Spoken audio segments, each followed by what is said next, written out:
Это Горный Алтай, Телецкое озеро. Одно из самых глубоких и загадочных озер России. Мы отправимся в путешествие от знаменитого водопада Корбу до села Артыбаш по воде на электро-сабборде.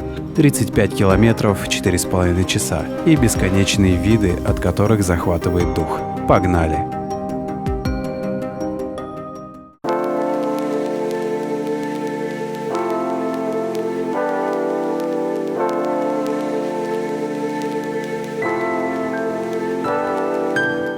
Ну что ж, дорогие друзья, всем огромнейший привет, и мы находимся на Телецком озере. И да, за мной надувается САП, и я собираюсь поплыть 30 километров от водопада Кобру до села Артыбаш на САПе, на электродвигателе. Ну что ж, устраивайтесь поудобнее, заварите чаёвку и погнали.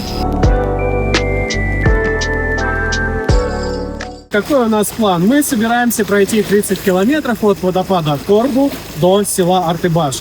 Там мы заселились, заброску сделали на катере.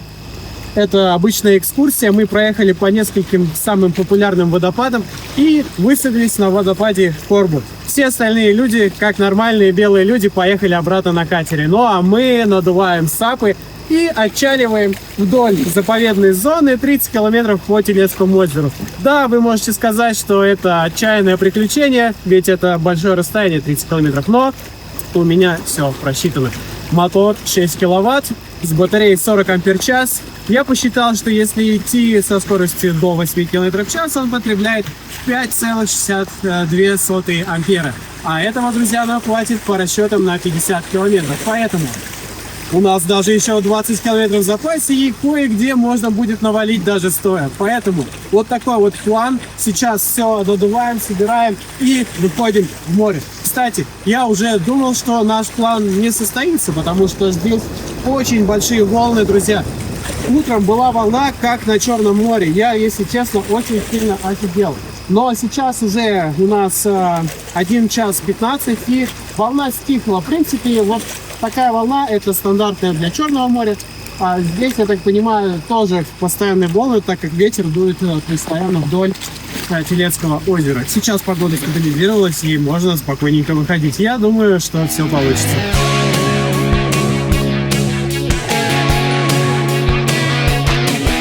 Телецкое озеро не просто водоем, это природный феномен, глубиной до 325 метров и длиной почти 80 километров, и почти никогда не замерзает полностью. Даже зимой при суровых морозах открытая вода остается на глубинных участках. В озере обитает около 14 видов рыб, включая ценные виды: таймень, ленок-ускуч, хариус, телецкий сик, сик-правдина, окунь, щука, елец, слим.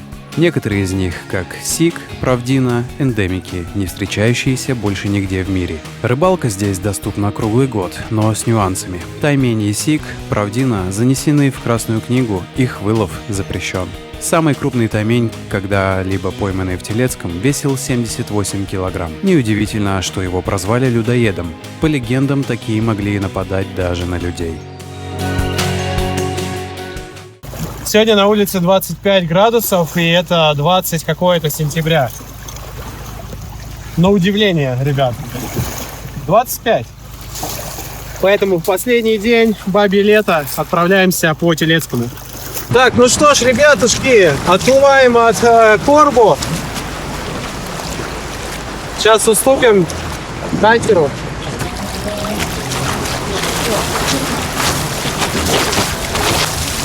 Пошли вдоль берега. Вдоль берега.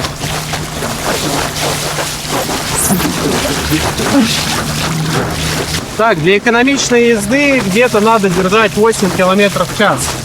Сейчас еще посмотрим по току, сколько это. Так, ну уже 400 метров, ребят.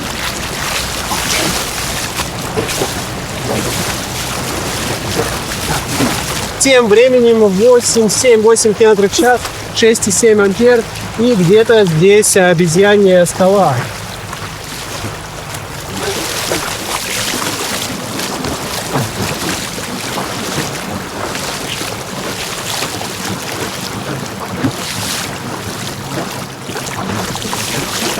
Где-то обезьянья скала здесь, как лицо. Вот это что ли? Одна из самых жутких легенд Телецкого – это лес мертвых на дне озера. Из-за того, что температура воды на глубине всего около 4 градусов, даже летом тела утонувших не разлагаются, а как бы висят в толще воды.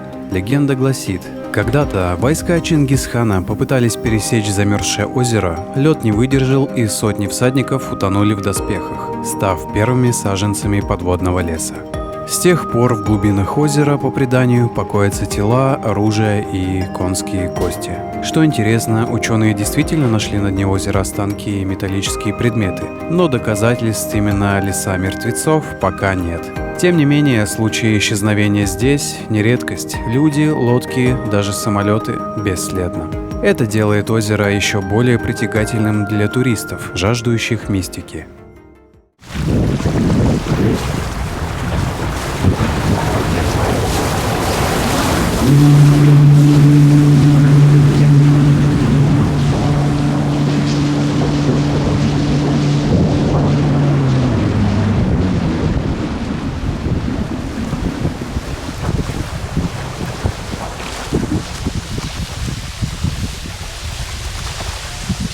Друзья, смотрите, какой водопад небольшой. Конечно, водопад Кобру больше намного, но по пути здесь открываются отличные локации, просто офигеть.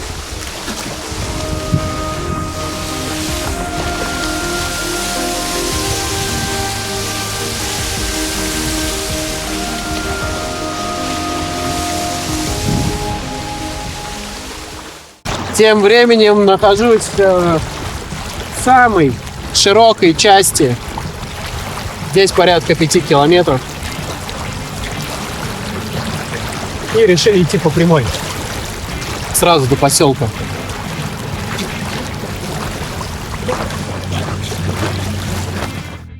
За последнее время на Телецком появилась мобильная связь, благодаря вышке в поселке Яйлю.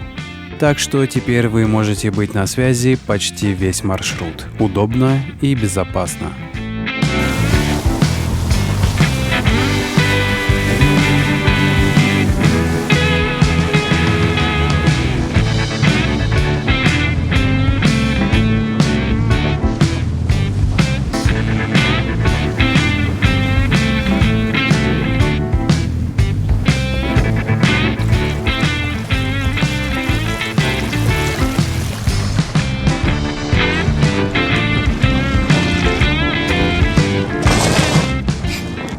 Так, ребята, вот такой поселок.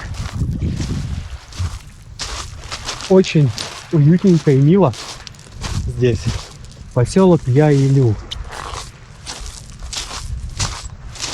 Страница истории. С 1633 года первый приход русских на Телецкое озеро. Отряд казаков под предводительством боярского сына Петра Сабанского предпринял поход на Телецкое озеро. В 2012-м отметил 200-летие, и позади большая история, впереди большая жизнь. Это центральная усадьба Алтайского биосферного заповедника, это Телецкий академгородок, это пристань романтиков, путешественников, это страна садов, это вечное лето. Да, друзья, посмотрите, какая красота. Вот такая. Ну а позади 10 километров, и осталось нам где-то 20. Хотя может и чуть больше, потому что мы не слетали срезать, а поехали, чтобы заехать в этот поселок. Озеро лежит на территории Алтайского биосферного заповедника, одного из самых охраняемых природных уголков России. Здесь запрещены охота, вырубка и строительство. Это дает шанс природе оставаться в почти первозданном виде. По пути можно увидеть моралов, косуль, беркутов и редких уток. И проплываем мимо скал. Вот такая красота вокруг. 8 км в час, 80% заряда батареи осталось. Ну а у нас впереди еще около 20 или даже чуть побольше километров. Надеюсь, заряда хватит.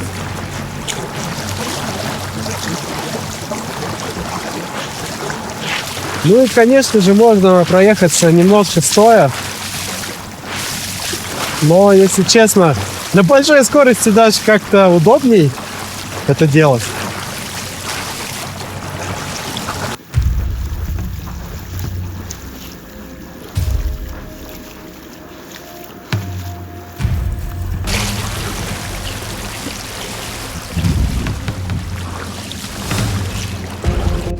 Так, ребят, ну а тем временем 15,5 километров пройдено, и все так же со скоростью 8 километров в час мы приближаемся к вот этому ущелью, и там уже кончается вот этот биосферный сам заповедник.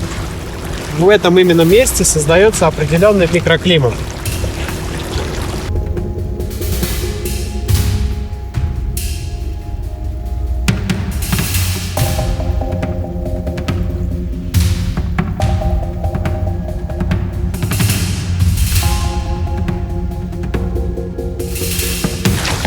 Кстати, друзья, в качестве стабилизатора приходится использовать весло, потому что на такой маленькой скорости наклонами доска очень плохо поворачивает и постоянно меня почему-то тянет влево. Поэтому у меня весло в качестве стабилизатора, и с ним получается идти ровно.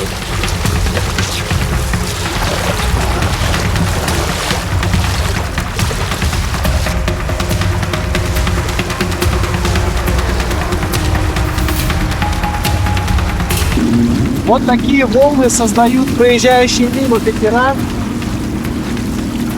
Главное, не едьте стоя, потому что стоя большая вероятность упасть, и вода не совсем теплая. Напоминаю, что сейчас 20 какое-то у нас сентября.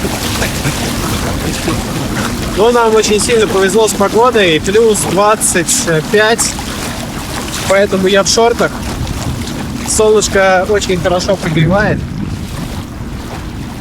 Сейчас вот мимо нас пронесется катер.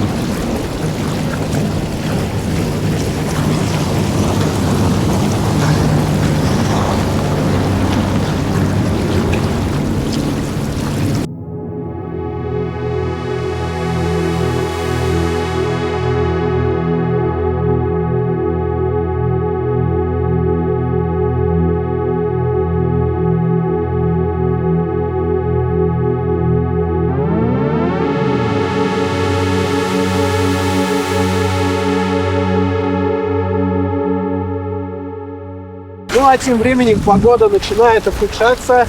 Именно здесь дует очень сильный ветер и начинают подниматься волны. Поэтому было принято решение идти все-таки вдоль берега не далее 100 метров, потому что на середине волны усиливаются и не совсем комфортно, когда захлестывает вода на борт. Поэтому едем ближе к берегу.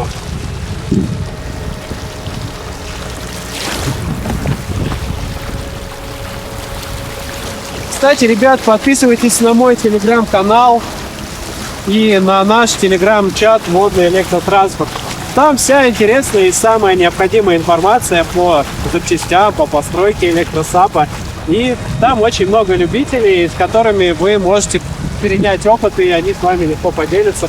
Также все полезные ссылочки, какие-то инструкции, все есть там. Переходите по QR-коду или по ссылочке в описании. Ну и, конечно же, ссылочки все на мой сетап. Это FlipSky 65220. Это FlipSky VX5. Кстати, это новинка, кто не видел видео. У меня есть видеообзор с этим пультом дистанционного управления на канале. Поэтому также ссылочки на весь этот сетап вы найдете в описании под видео. Вот такая неприятная волна. Вот видите, как захлестывает. И усилился ветер. Если честно, друзья, мне уже хочется надеть куртку, поэтому, возможно, на следующей остановке я это сделаю. Вот так вот. Ой. Вот так вот чуть не потерял весло и намочил Инсту 360.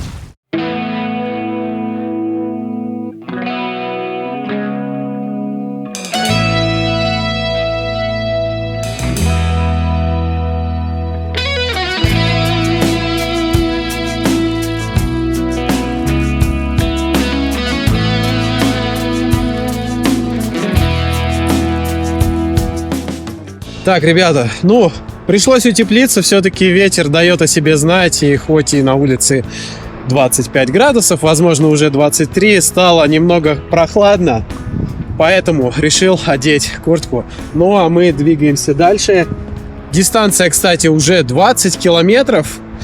И осталось еще 16, да. На самом деле прошли, чуть больше половины. Но, надеюсь, скоро нам поможет течение. Поэтому будем экономить заряд. И будет ехать намного проще. Так, ну что, ребята, отправляемся в наше дальнейшее приключение. Вот так вот обязательно в воду убираем лишнюю. И убираем лишних пассажиров в виде клопов. Клопы, кстати, зеленые. Наверное, краснокнижные. Ну, а мы двигаемся дальше.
Так, ну что, ребята, мы уже подходим к поселку Артыбаш. И я включил карты. И по навигатору, по дороге, если ехать, остается 7 километров. Отличный результат. И в запасе еще 16 ампер в час. Кстати, вода стала совсем гладкая. Где эти остатки шторма, которые были буквально 5-7 километров назад. И только волны от проезжающих попутно катеров доставляют небольшой дискомфорт.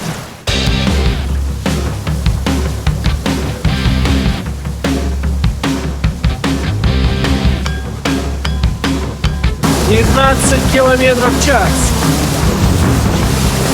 Вот чуть-чуть вышли на глиссер, добавляю обороты, а скорость держится 18. Ну, друзья, не знаю, хватит ли мне батарейки.